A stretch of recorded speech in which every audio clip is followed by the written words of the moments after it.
Car travel. Why demand is changing. It seems like people and goods are always on the move. Between the 1950s and 1990s, people in the UK bought more and more cars, and distances travelled by road increased tenfold. Government projections suggest that these trends will increase by another 55% by 2040, with significant consequences for carbon emissions.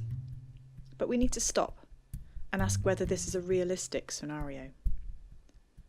Over the last 2 decades, new patterns have been emerging. Travelling by car is only increasing amongst the over 60s. Everyone else is travelling less. Today, there are 16% fewer journeys than in 1996, and on average, 10% fewer miles are travelled than in 2002. This reduction in travel is especially striking for those under 30, who are now less likely to get a driving licence and travel by car than they were in the 1990s. There are different ways of explaining these patterns. Some argue that the reduction in travel is an outcome of the recession. People simply have less money and can't afford to travel as much. But the decline in car travel began well before the financial crash. In fact, there are many reasons for these changes in how far people are travelling and where they go. The cost of motoring is only part of the story.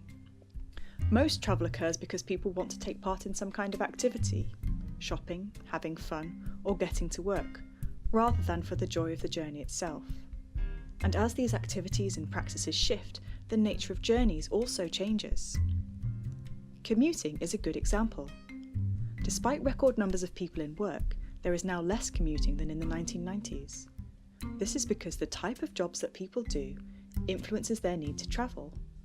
For example, more people now work from home, fit their work into fewer days of the week, or have several places of work.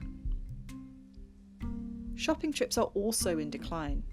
Whilst some of this is linked to the rapid rise in online shopping, the reductions start well before this. Other social changes are relevant too. More people are staying in education, more are delaying parenting, and more are living at home for longer, all of which reduces the likelihood of owning or using a car. At the same time, however, the population is growing. The proportion of people over 60 is rising, and more of this age group are driving. Even so, overall car travel is still declining.